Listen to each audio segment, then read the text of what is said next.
Archives of Prasar Bharati presents the timeless treasure of golden era.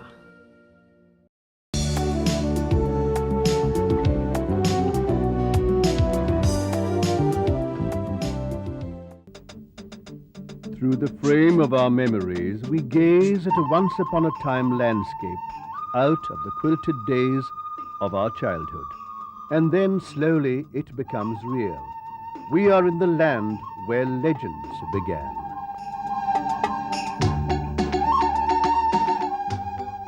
We are in Orchha, in our central Indian state of Madhya Pradesh. The nearest airport is in Gwalior, 120 kilometers away. The most convenient railhead is Jhansi, 19 kilometers from Orchha. Regular buses and auto rickshaws take you from Jhansi to Orchha. Driving in through an old gate, we entered the past. Scrub and thorn trees and ruined fortifications now spread around this once prosperous city. The Betwa flows through Orchha, grumbling and mumbling against the rocks that impede its progress. Beyond the Betwa rise the walls and towers of the palace fort, a medieval citadel excellently preserved. Within and around it lie enough legends to fill another volume of Grimm's fairy tales, some really grim. We crossed a bridge, as one does in a good fairy tale, and drove up to a huge courtyard.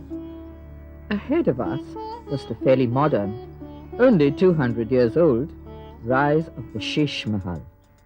We climbed this 18th century building and looked out. To our left was the great mass of the Jahangir Mahal. To our right was the Raj Mahal Palace, once the residence of the Rajas of Orchha, and thereby hangs the first of the Gothic tales of Orchha.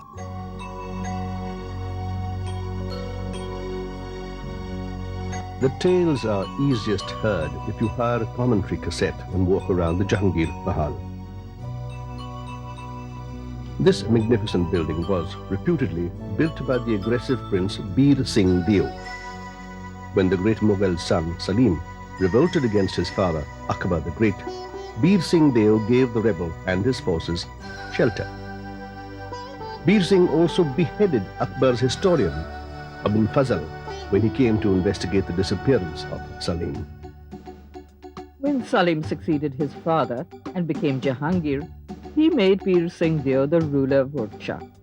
In order to welcome his patron to his capital, Bir Singh Deo built the Jahangir Mahal for his favorite emperor. Bir Singh was a Bundela Rajput who developed the Bundela style of architecture. It was part Rajput,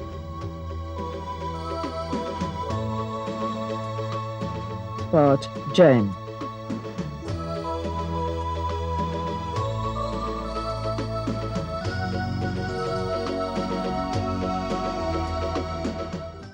It was wholly Bundela, even to its decorative friezes.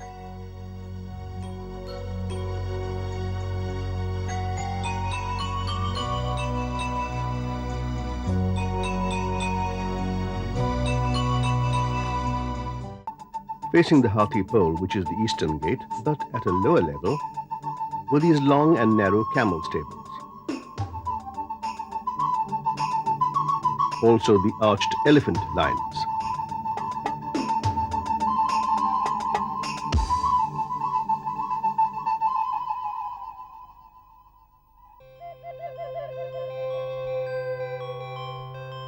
No Mughal establishment was complete without the hammam, the public bath.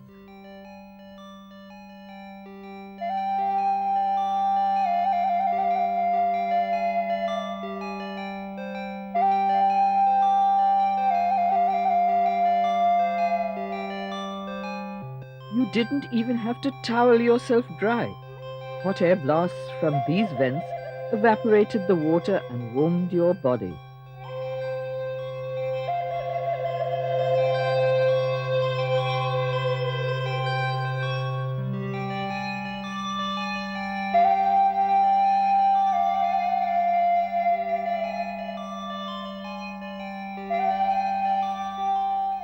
The Bundela princes knew how to live well. So did their favorite people. This palace was built for the very talented courtesan Rai Parveen.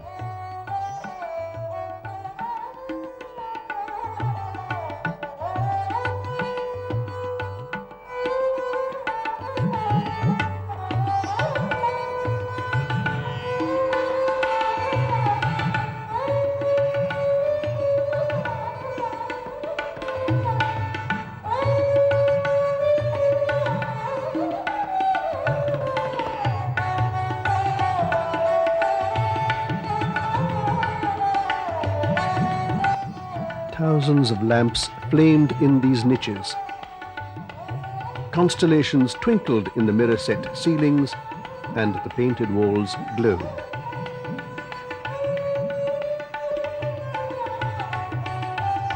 And from her pavilion, her beloved prince's palace was reassuringly close.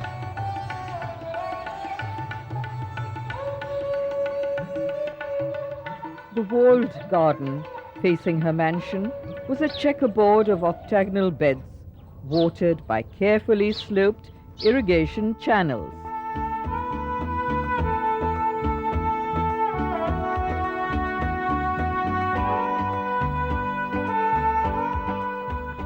Roses would perfume the day. Night-blooming flowers would spread fragrance over the night. In the heat of summer, Rai Parveen and her friends would retire to this underground chamber where it was always cool and shaded from the hurtful glare of the sun. For a while, this sybaritic existence was threatened. Rai Parveen was summoned to join the emperor's harem. She went to Delhi and there penned the emperor these lines. Scavengers, dogs and crows dine on the leavings of others. Which of these three types, my emperor, are you? She returned triumphant to Orchha.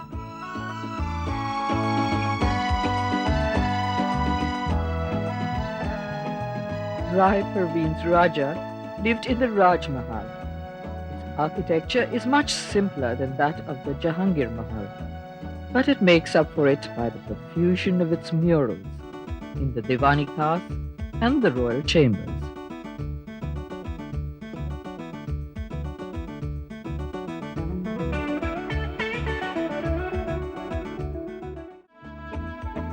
Naturally, the best paintings are in the Raja's bedroom.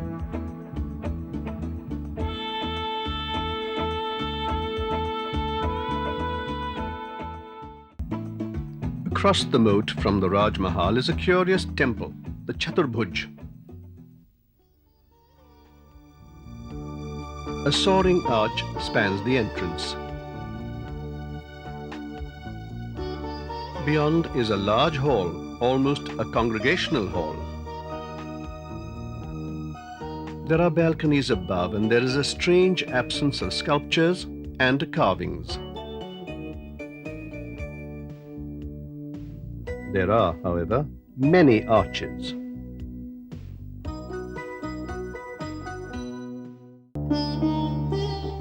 The pine cone pinnacles appear to have been added later, though the central dome was, obviously, part of the original design.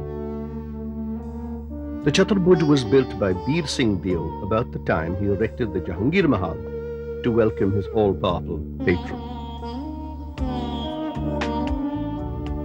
On the other side of a square is the Ram Temple, which draws thousands of pilgrims every year. Reputedly a palace, it had to be converted into a temple. The idol worshipped here became firmly, some say miraculously, attached to this place. The Ram Temple is the throbbing heart of the town. Pilgrims come here, traders hawk their wares.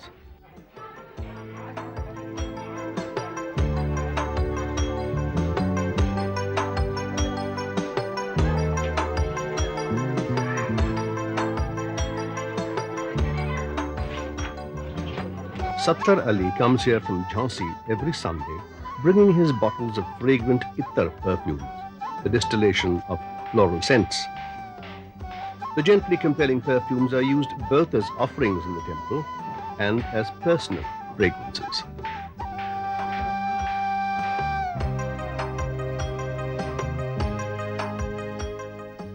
In the old days, fragrances could have been extracted from the blossoms of the pool bag, the flower garden of the retiring Raja Madhya Shah. In its heyday, water cascaded down from the ceiling like monsoon showers. Sadly, these hydraulics don't work anymore.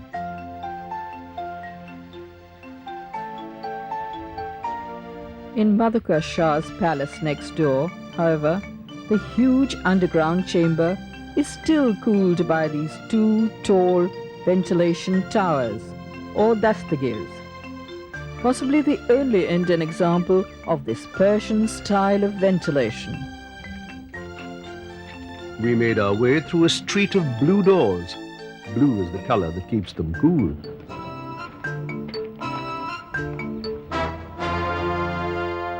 Ahead lay another unique structure in Orchha, the Lakshmi Narayan temple. It is square, with its entrance cut into a corner. Inside there is an arched gallery around an open courtyard with a small shrine in the center.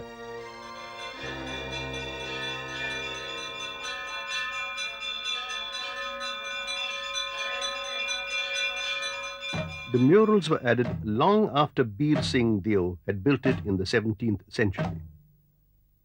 The paintings are largely of battle scenes.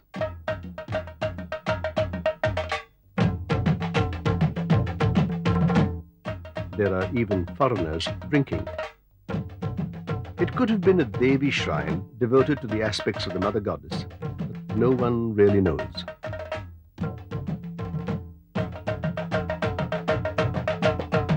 The legend connected with this monument, Hardol Ka Baitak, however, is well known and sad. Hardol, the wrestler prince, held court here. It was here too that his jealous brother, suspecting his wife of infidelity with Hardol, forced the lady to compel the prince to commit suicide to prove his innocence.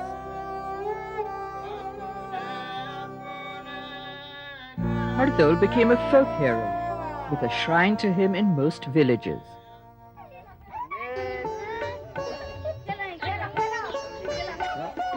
To this day, the people of Orchha and the surrounding villages like to place their first wedding invitation on Hardol's Baitak and pray for his assistance to ensure that all goes well.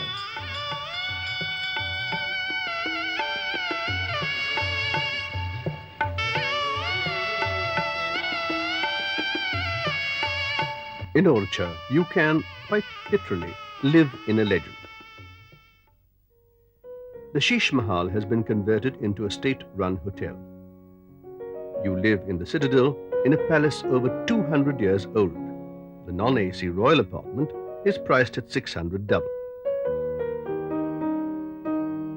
Alternatively, you can opt for modern cottages set in beautiful grounds in another state-run hotel. Here the rooms are priced at 450 AC double.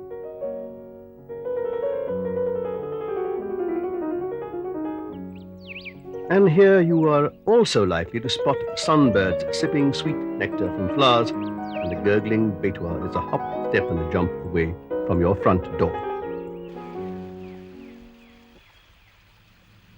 Orchha is a good base for day excursions to Datia, 54 kilometers, and Chanderi, 143 kilometers away. We drove into Datia and up to the Raj Mahal.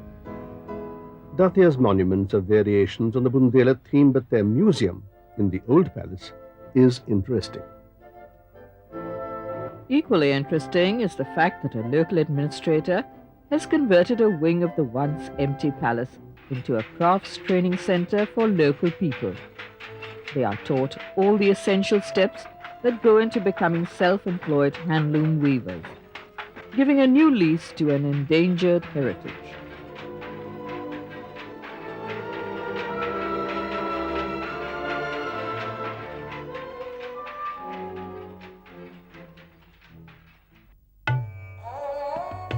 We found, however, that another beautiful part of our heritage is being neglected.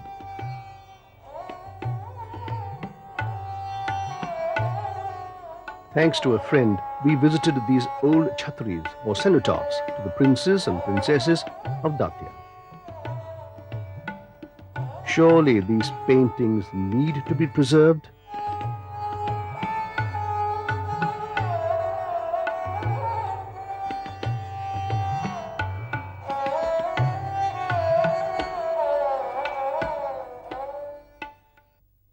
This palace, the Veer Mahal, was also built for a visiting Mughal emperor, Shah Jahan.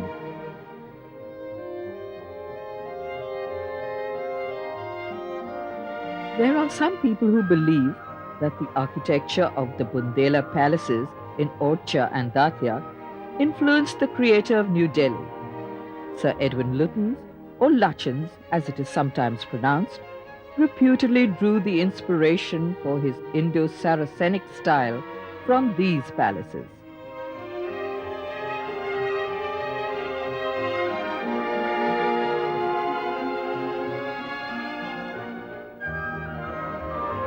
The only resemblance we could see was in the long corridors, winding like endless labyrinths.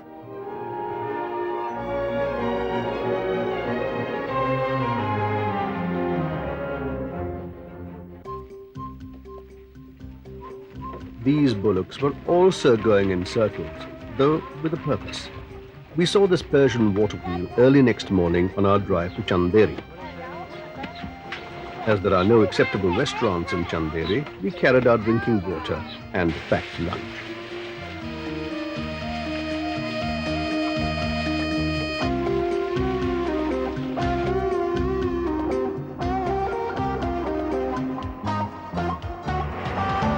When Jahangir wanted to put Bir Singh Deo on the throne of Orchha, he transferred Bir Singh's elder brother to this kingdom.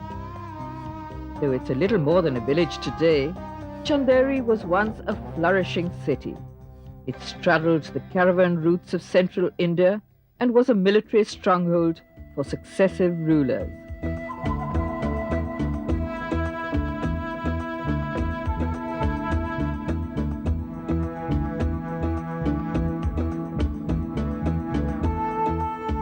The Koshak Mahal was built on the orders of Mahmud II, the Khilji Sultan of Malwa, when he passed through here in 1445. The Khiljis were Turks who had settled for many years in Afghanistan, and they adapted the clean-cut style of Mandu to local sentiments.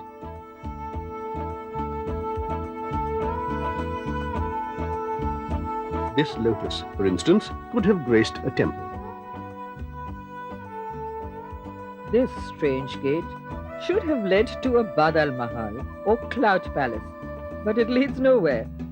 It's just a freestanding gate, seemingly more ornamental than functional. Looking beyond the Gatti Gate, however, we saw Chanderi. The gate was constructed in 1440 and was part of the first defences of this town. The prosperity of Chanderi was certainly worth defending, and Jain traders had much to do with that wealth. Their temple is still a focal point for the community.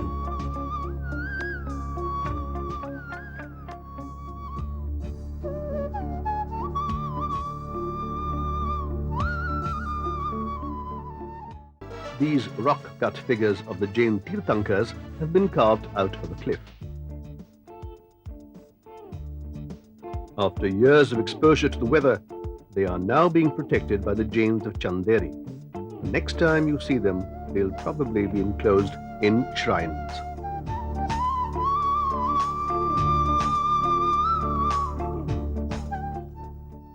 Sadly for Chanderi, the caravans withered with time. The mihrab and the tombs had fewer and fewer visitors.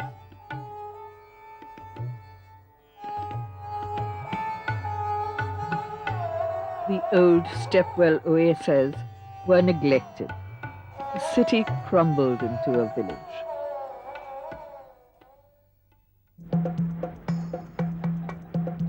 One profession, however, held its own. The heirs to the weavers, who had been brought in by the Malwa sultans, still work in their cottages, producing the exquisite Chanderi saris.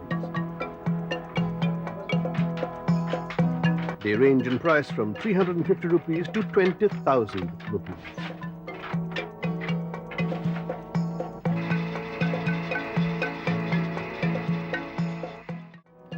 We left the weavers' houses and Chanderi and returned to Orchha in the cool, flower-scented dusk. The next day, we wandered around an old and ruined trader's house below Orchha citadel. No withering caravan routes had brought desolation here. Fear of invaders had. In 1780, the Bundels had shifted their capital from Orchha to Tikamgarh. They wanted to distance themselves from the Maratha marauders of Jhansi. Orchha had begun its long slumber.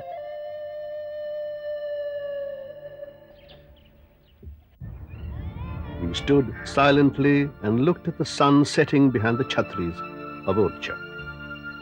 Legends were still being born in these drowsy medieval towns, weaving tales, weaving saris, weaving enchantment. But we had to follow the sun, seeking another enchantment in a once and future place.